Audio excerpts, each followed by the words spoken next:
نحمدہ ونصلی ونسلم علی رسولہ الکریم اما بعد فاعوذ باللہ من الشیطان الرجیم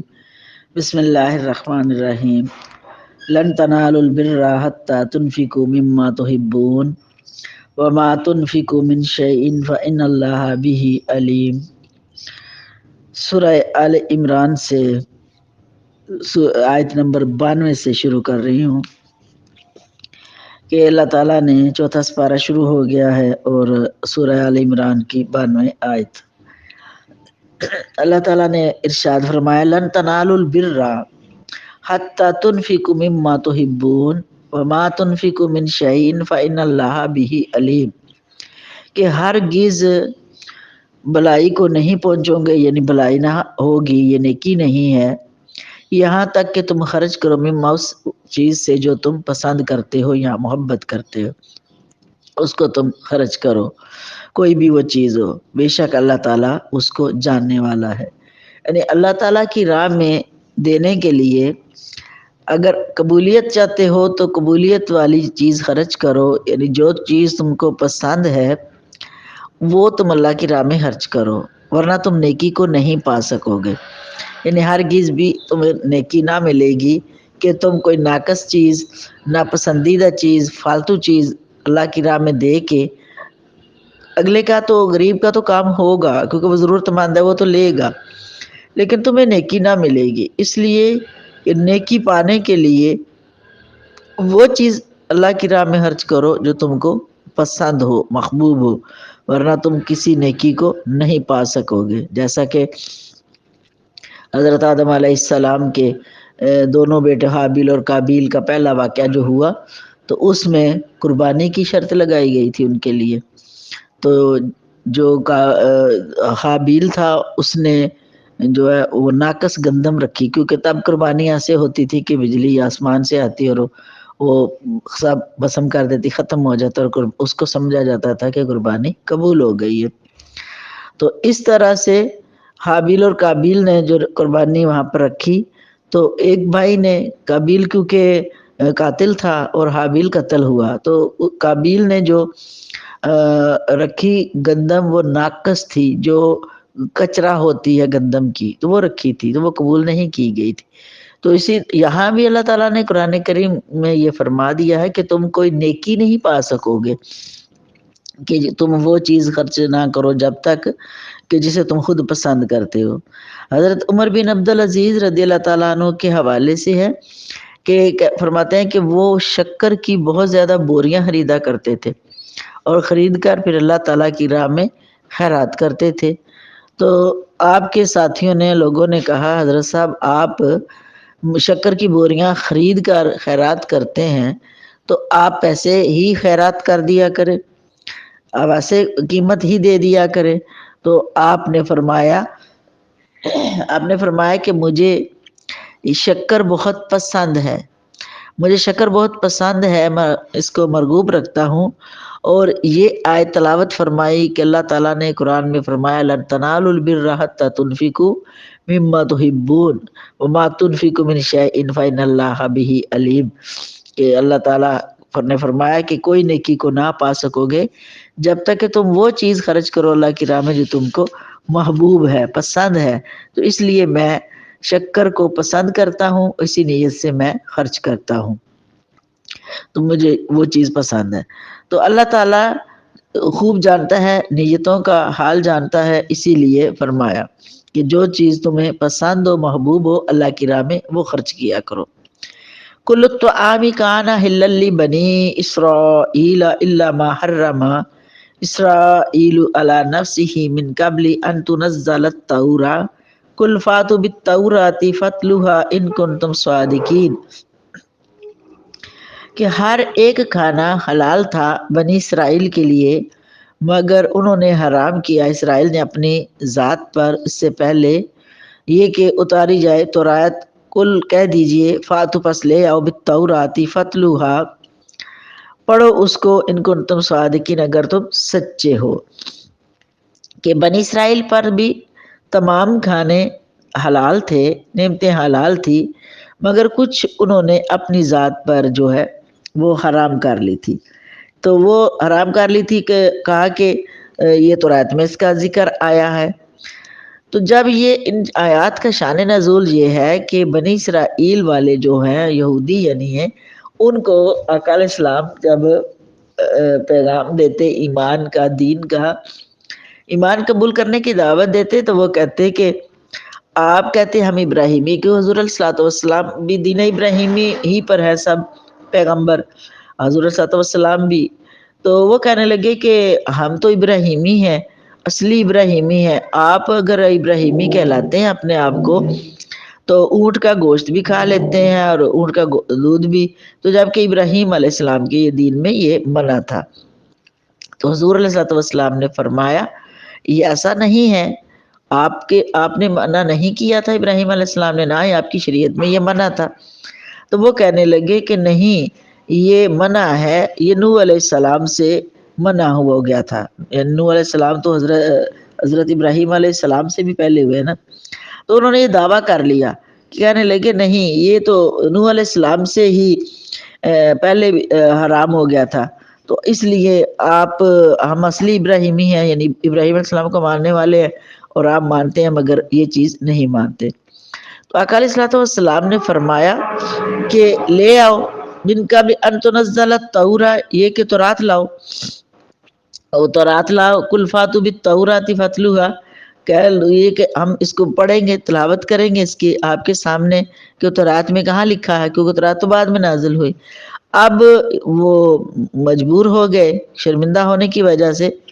تورات نہ لائے سامنے، جب سامنے نہ لائے تو یہ آیات نازل ہو گئی کہ جو تورات میں نازل کی گئی تھی، فرمایا کہ لے آؤ تم اس کو، اگر تم نہیں جانتے تو میں اس کو پڑھتا ہوں تمہارے سامنے، اگر تم سچے ہو۔ تو وہ نہ لے کر آئے، تو یہ آیت اللہ نے قرآن میں نازل کر دی کہ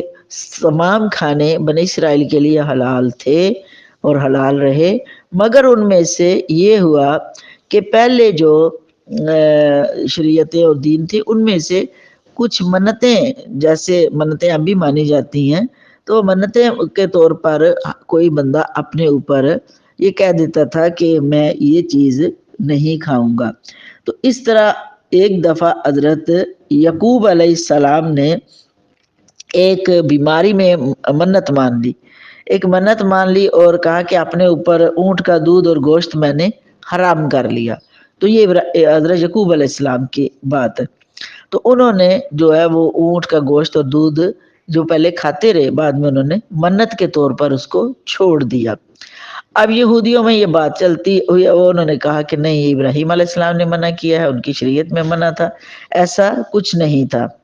یہ سب جھوٹ باندھتے ہیں، اور اللہ کے نبیوں پر جھوٹ باندھنا بہت بڑا گناہ ہے، اور یہ ظلم ہے۔ فَمَنِ افْتَرَىٰ عَلَى اللَّهِ الْكَذِبَ مِن بَعْدِ ذَلِكَ فَأُولَٰئِكَ هُمُ الظَّالِمُونَ۔ پس جو کوئی اللہ تعالیٰ کی ذات پر جھوٹ باندھے بعد اس کے پاس، یہی لوگ ظالم ہیں۔ یعنی اللہ کی ذات پر جھوٹ باندھنے کا مطلب ہے کہ نبیوں پر الزام لگاتے تھے۔ تو اس طرح سے دودھ، اونٹ کا دودھ اور گوشت سب حلال ہے، لیکن وقتی طور پر حضرت یعقوب علیہ السلام نے منت مانی تھی، اور اس طرح سے انہوں نے یہ چھوڑ دیا تھا، اور اس بات کو یہودیوں نے جو ہے وہ آگے پھیلانا شروع کر دیا، اور پھر تورات بھی سامنے نہیں لائے تھے، اور یہ ظلم کرتے ہیں۔ کل صدق اللہ فاتبعوا ملت ابراہیم حنیفا وما کان من المشرکین، کہہ دیجئے کہ سچ فرمایا اللہ تعالیٰ نے، پیروی کرو دین ابراہیم کی جو ایک رخ کا ہے،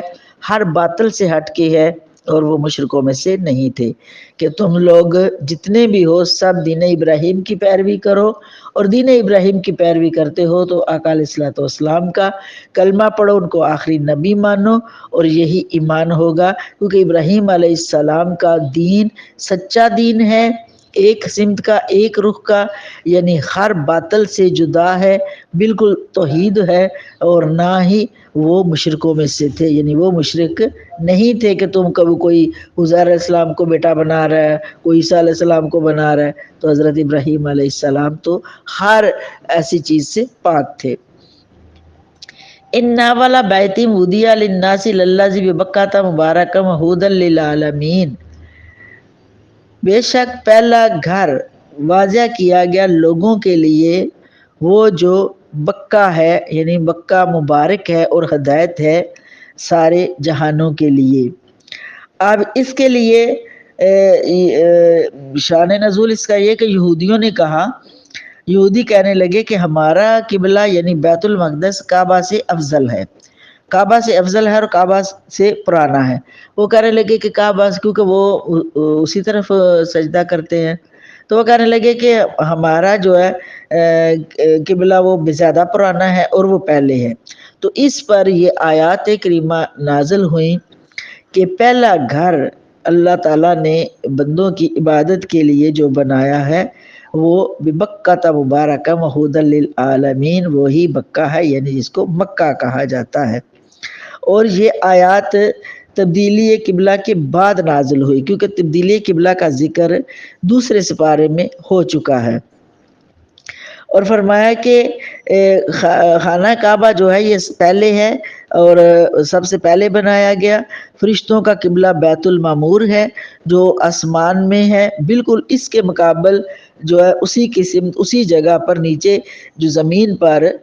کعبہ شریف کو بنایا گیا۔ ان آیت میں کعبہ معظمہ کی بہت ساری خصوصیات بھی ارشاد ہوئے ہیں کہ سب سے پہلے عبادت گاہ ہے کہ آدم علیہ السلام نے اسی کی طرف، کعبہ ہی کی طرف جو ہے نماز پڑھی، تمام لوگوں کی عبادت کے لیے بنایا گیا۔ اور بیت المقدس مخصوص وقت میں خاص لوگوں کا قبلہ رہا، کچھ ٹائم رہا، کیونکہ اس کا ذکر پہلے بھی ہو چکا ہے کہ آدم علیہ السلام سے لے کر جو ہے وہ موسیٰ علیہ السلام تک خانہ کعبہ ہی کی طرف جو ہے عبادت ہوتی رہی، اور پھر موسیٰ علیہ السلام سے لے کر پھر آگے حضور صلی اللہ علیہ وسلم کی تشریف آوری کے بعد، ہجرت کے بعد تک کچھ عرصہ پھر دوبارہ مکہ کی طرف، خانہ کعبہ کی طرف منہ کر کے نماز پڑھی جانے لگی۔ اور اس کے اندر ایک نیکی کا ثواب 1,00,000 کے برابر ہے۔ اور حج بھی ہمیشہ جو ہے وہ اسی گھر کا، بیت المقدس کا نہیں ہوا بلکہ خانہ کعبہ کا ہی ہوا ہے، اور اس میں بہت ساری متبرک چیزیں بھی ہیں، مقام ابراہیم ہے، صفا مروہ ہے، حجر اسود، رکن یمانی، عرفات، مینا وغیرہ، ساری مخلوق کے لیے امن کی جگہ ہے۔ تو اس سے معلوم ہے کہ جس پتھر سے پیغمبر کے قدم چھو جائے وہ متبرک اور شاعر اللہ بن جاتا ہے، آیت اللہ بن جاتا ہے۔ تو رب تعالیٰ نے فرمایا ہے ان الصفا والمروۃ من شعائر اللہ، ظاہر ہے کہ یہ دونوں پہاڑ حضرت ہاجرہ کے قدم پر جانے سے شاعر اللہ بن گئے، یعنی اللہ کی نشانیاں بن گئے۔ تو مقام ابراہیم علیہ السلام اس پتھر کا نام ہے جس پر کھڑے ہو کر آپ نے کعبہ کی تعمیر فرمائی۔ یہ پتھر کعبۃ اللہ کی دیوار کی اونچائی کے مطابق خود بخود اونچا ہو جاتا تھا۔ تو اس سے معلوم ہے کہ جو حرم شریف میں ہی جرم کرے اور قتل کا مستحق ہو تو اسے امن نہ ہوگا، کیونکہ آیت یہ کہہ رہی ہے کہ یہ امن کی جگہ ہے، جو کوئی جرم کر کے اس میں چلا جاتا تو امن پا جاتا، لیکن اگر وہاں جا کر کوئی لڑائی کرے، کوئی قتل و غارت شروع کر دے تو پھر اس کا جواب دیا جائے گا۔ تو اس طرح سے کہ اللہ تعالیٰ نے فرمایا کہ وَلِلَّهِ فِيهِ آیاتٌ بَیِّنَاتٌ مَقَامُ إِبْرَاہِیمَ وَمَنْ دَخَلَهُ كَانَ آمِنًا وَلِلَّهِ عَلَى النَّاسِ حج البیت من استطاع الیہ سبیلا، کہ یہ اللہ تعالیٰ نے فرمایا کہ یہ مقام ہے کہ اس میں بہت ساری نشانیاں ہیں، اور مقام ابراہیم ہے، اور جو کوئی اس میں داخل ہو گیا وہ امن پا گیا، اور اللہ تعالیٰ کے لیے حج ہے لوگوں کا، اور جو کوئی اس کی طاقت رکھے، یعنی حج کرنا ایک بار صاحب استطاعت پر فرض کر دیا گیا ہے، اور سارے لوگ اسی کا حج کرتے ہیں، ہمیشہ اسی گھر کا حج ہوا ہے۔ وَمَنْ كَفَرَ فَإِنَّ اللَّهَ غَنِيٌّ عَنِ الْعَالَمِينَ قُلْ يَا أَهْلَ الْكِتَابِ لِمَ تَكْفُرُونَ بِآيَاتِ اللَّهِ وَاللَّهُ شَهِيدٌ عَلَى مَا تَعْمَلُونَ۔ فرمایا کہ جو کوئی پھر انکار کرے بس بے شک اللہ تعالیٰ بے پرواہ ہے سارے جہانوں سے. تمام راستے بتا دیے، حج اسی گھر کا ہوتا ہے، یہی متبرک مقام ہے، اور نبیوں نے اسی پر ایمان رکھا ہے. اور کس نبی نے جو شریعت کے اندر کوئی چیز حرام نہیں کی ہے، وقتی حضرت یعقوب علیہ السلام نے منت کے طور پر کی تھی. اس طرح پھر حج ایک بار سال میں زندگی میں ایک بار فرض ہے. جس کو طاقت ہو، ہمت ہو، یعنی مالی طاقت بھی ہو، جسمانی طاقت بھی ہو، تو وہ حج کرے. پھر جو کوئی بھی کفر کرے گا تو پھر اللہ تعالیٰ بے پرواہ ہے سارے جہانوں سے. یعنی سب راستے بتا دیے، سب احکام بتا دیے، پھر بھی اگر کوئی انکار کرتا ہے تو پھر اللہ تعالیٰ کو اس کی کوئی پرواہ نہیں ہے. اللہ تعالیٰ بے پرواہ ہے سارے جہانوں سے، وہ تو تمہاری بہتری کے لیے بتا رہا ہے. قل یا اہل الکتاب لما تکفرون بآیات اللہ واللہ شہید علی ما تعملون. کہہ دیجئے اہل کتاب کیوں تم کفر کرتے ہو اللہ تعالیٰ کی آیتوں کا، اور اللہ تعالیٰ گواہ ہے اس پر جو تم کہتے ہو. کہ یعنی اہل کتاب یہودی اور عیسائی تم لوگ کیوں کفر کرتے ہو کہ سب کچھ تم نے اپنی کتابوں میں پڑھ رکھا ہے اور تمہیں بتایا جا رہا ہے، لیکن پھر بھی تم انکار کرتے ہو. تو اس چیز پر تم خود گواہ بھی ہو، اور اس پر جو تم جانتے ہو، اور اللہ تعالیٰ بھی دیکھ رہا ہے. اللہ تعالیٰ نے جو آیات نازل فرمائی ہیں تمہیں بتا دی گئی، تمہاری تورات اور انجیل میں بھی بتا دی گئی، پھر بھی تم کفر کرتے ہو. کس کا؟ اللہ کے آیتوں کا. تو اللہ دیکھ رہا ہے، واللہ شہید علی ما تعملون، اللہ تعالیٰ گواہ ہے اس چیز پر جو تم کرتے ہو. قل یا اہل الکتاب لما تصدون عن سبیل اللہ من آمن تبغونها عوجا وانتم شہداء وما اللہ بغافل عما تعملون. کہہ دیجئے اہل کتاب کیوں تم روکتے ہو اللہ تعالیٰ کی راہ سے اس کو جو کوئی ایمان لائے، اور تلاش کرتے ہو اس میں ٹیڑھا پن، اور تم گواہ ہو، اور اللہ تعالیٰ نہیں ہے غافل اس سے جو تم کرتے ہو. اہل کتاب کو اللہ تعالیٰ نے فرمایا حبیب مکرم صلی اللہ علیہ وسلم ان کو بتا دو یہ اہل کتاب ہے، یہ یہودی کیا کرتے ہیں کہ اللہ کی راہ سے روکتے ہیں ان لوگوں کو کہ جو ابھی لوگ نیا نیا ایمان لائے اور ابھی وہ ایمان میں شامل ہوئے ہیں، تو یہ دیکھتے اور ان کو حسد ہوتا کہ یہ کیوں ایمان میں آ گئے ہیں، تو وہ ان کو روکنے کی کوشش کرتے کہ یہ دین ٹھیک نہیں ہے، ادھر نہ جاؤ، یہ نہ کرو. تو وہ ابھی کیونکہ دین میں اتنا مضبوط نہیں تھے تو وہ ان کو روکنے کی کوشش کرتے، کس سے؟ اللہ کی راہ سے، اور تلاش کرتے ان میں ٹیڑھا پن. تو ٹیڑھا پن کیا تلاش کرتے کہ عرب کے اندر جو ایسے ایسے قبیلے ہوئے جو آپس میں ہر وقت لڑتے ہی رہتے تھے، قتل و غارت ہی کرتے رہتے، تو اس میں سے اوس اور خزرج جو ہے یہ دو قبیلے بہت معروف تھے قتل و غارت میں آپس میں. تو جب کملی والے تشریف لائے تو وہ وقت آ گیا کہ انہوں نے پھر ان کی صلح ہو گئی، آپس میں بھائی بھائی بن گئے. اب جب وہ دونوں قبیلے آپس میں مل کر اتفاق اور محبت میں رہنے لگے تو یہودیوں سے برداشت نہیں ہوتا تھا. تو ایک دفعہ یہودی گزر رہے تھے، وہاں سے یہودی گزر رہے تھے اور انہوں نے دیکھا ان کو بڑے اتفاق اور محبت میں آپس میں بیٹھے ہیں، ان کو حسد ہوا. تو اور یہودی نے کہا اپنے یہودی لڑکے جوان لڑکوں سے کہ تم لوگ ایک کام کرو کہ ان کو آپس میں لڑا دو، کہ یہ اتنا پہلے لڑتے تھے اور ایک دوسرے کے خون کے پیاسے تھے، اب یہ دیکھو کس طرح سے پیار اور محبت میں بیٹھے ہیں. تو انہوں نے پھر ایسے کیا کہ جہالت والے قصیدے لکھے کیونکہ عرب میں شاعری بہت ہوا کرتی تھی. تو وہ قصیدے لکھے جو جب ان کی پہلے سابقہ حالات میں جو جنگیں ہوا کرتی تھی، لڑائیاں ہوا کرتی تھی، قتل و غارت تھے، تو ان کا سابقہ ذکر کر کے نا تو وہ بڑی بڑے قصیدے لکھ دیے. جب وہ قصیدے لکھے تو انہوں نے واقعی آپس میں پھر جنگیں شروع کر دی، پھر لڑنا شروع کر دیا، وہ جنگیں یاد کروا کے آپس میں لڑنے لگے. تو جب وہ کرنے لگے اس طرح سے آپس میں، تو حضور وہ آپس میں انہوں نے تلواریں اٹھا لی. تو جب وہ تلواریں اٹھا کے لڑنے لگے تو ادھر سے آقا علیہ الصلوۃ والسلام تشریف لے آئے. پھر آپ نے ان کو چھڑایا اور کہا کہ یہ آپ کیا کر رہے ہو، یہ جہالت کی پھر وہ رسمیں زندہ کر رہے ہو، میں تمہارے اندر موجود ہوں، تم نے قرب رسول پایا ہے، صحبت رسول پائی ہے، تو پھر تم آپس میں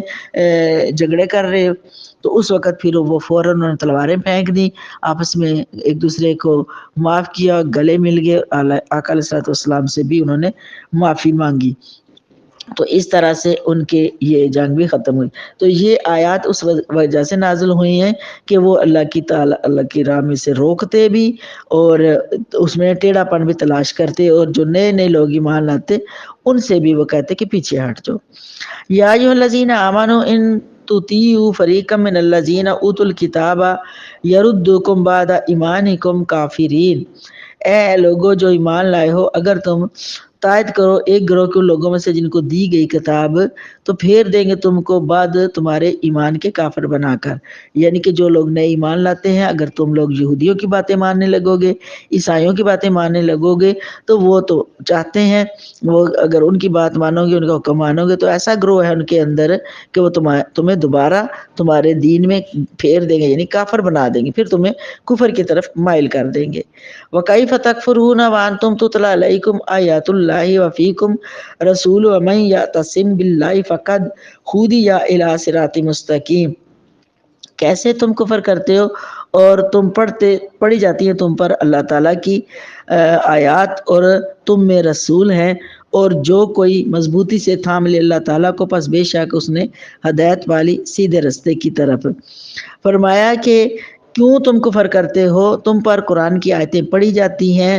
تمہیں قرآن سکھایا جا رہا ہے، اور قرآن والا بھی تم میں موجود ہے، اور تم میں اور رسول ہے اس کا، وہ رسول تمہارے پاس موجود ہے، یعنی اس کا دامن پکڑو مضبوطی سے، اور جس نے پکڑ لیا وَمَن يَعْتَصِم، اللہ کی رسی کو مضبوطی کے ساتھ، بے شک اسی نے ہدایت پا لی۔ تو یہ ہدایت کون سی ہدایت ہے؟ سیدھے رستے کی ہے، سیدھے رستے کی طرف اس نے ہدایت پا لی ہے۔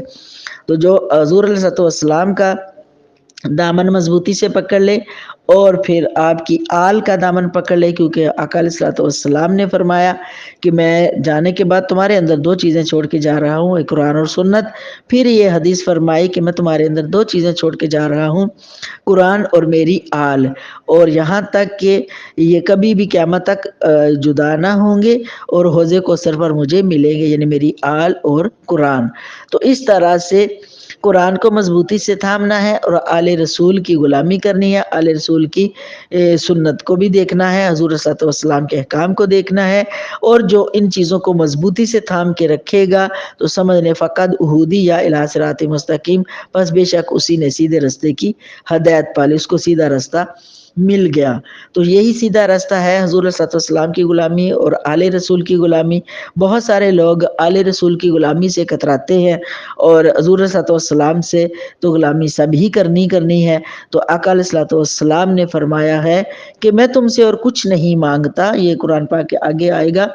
صرف اتنا کہتا ہوں کہ میری آل سے محبت کرنا۔ تو جو آل رسول سے محبت کرتا ہے، اصل ایمان اسی کا ہے۔ اب اگر کوئی آل رسول سے ہٹ کر ان پر کسی اور کو ترجیح دے گا تو اس کا ایمان نہیں ہے۔ ترجیح اللہ اور اللہ کے رسول نے دی ہے، کہ آقا علیہ السلام نے فرمایا کہ میں تم سے اور کچھ نہیں مانگتا مگر میری قرابت داری سے، یعنی جو میرے ہیں ان سے تم نے محبت رکھنی ہے۔ تو محبت کس طرح سے ہوتی ہے آل رسول کے ساتھ؟ کہ ان کے اداؤں کو بھی اپنایا جائے، ان کی تکلیفوں کو یاد کر کے ان کی کفیت کو اپنے اوپر طاری بھی کیا جائے، ان کی غلامی بھی کی جائے، اور ان کے بھی چیزوں کو یاد کیا جائے اور محبت کی جائے، ان کی چیزوں سے، ان کے تہوار سے، ان کی یاد سے، ان کے طریقہ کار سے۔ جیسے کہ سیدھی بات ہے، حضرت امام حسین علیہ السلام کو دیکھ لیں، تو ان سے جو کوئی محبت نہیں کرے گا تو وہ کس سے کرے گا؟ وہ ایمان سے نکل جائے گا، کیونکہ نماز کے اندر بھی آل رسول پر درود رکھا گیا ہے۔ اگر نماز ہی آل رسول پر درود پڑھنے کے بغیر قبول نہیں ہے تو پھر اور کوئی عمل کیسے قبول ہوگا؟ ہمیں اللہ تعالیٰ حضرت امام سیدنا امام حسین علیہ السلام جیسا ان کے نقش قدم پر چلتے ہوئے ہمیں ان کی طرح نمازوں کی حفاظت کرنے کی توفیق عطا فرمائے، ان کی طرح اللہ تعالیٰ ان کے صدقے سے ہمیں بھی صبر جمیل عطا فرمائے، اور پھر سب سے اہم بات کہ ان کے نقش قدم پر چلتے ہوئے اللہ تعالیٰ ہمیں حق پر رہنے کی، ڈٹے رہنے کی توفیق عطا فرمائے، کہ آپ نے سب کچھ لٹا دیا پر حق پر رہے۔ اسی لیے کملی والے نے فرمایا کہ میری آل اور میرا قرآن، میری اطرت یعنی میری اولاد، یہ جدا نہ ہوں گے، یہ مجھے حوضے کوثر پر ملیں گے کہ آپ نے دین کو زندگی عطا کر دی اور سب کچھ ٹھکرا دیا، سارا کچھ قربان کر دیا، پر اپنے آقا علیہ الصلوۃ والسلام اپنے نانے جان کے دین کو سر بلند کر دیا، سب قربان کر دیا مگر اپنے نانا جان کے دین کو بچا لیا۔ اللہ تعالیٰ سے دعا ہے اللہ اپنے حبیب مکرم صلی اللہ علیہ وسلم کے طفیل ہم کو صحیح معنوں میں محبت رسول اور محبت آل رسول اور غلامی عطا فرمائے۔ اللہ ہمیں دین و ایمان کی حفاظت فرمائے اور خاتمہ بالخیر کرے۔ وما علینا الا البلاغ۔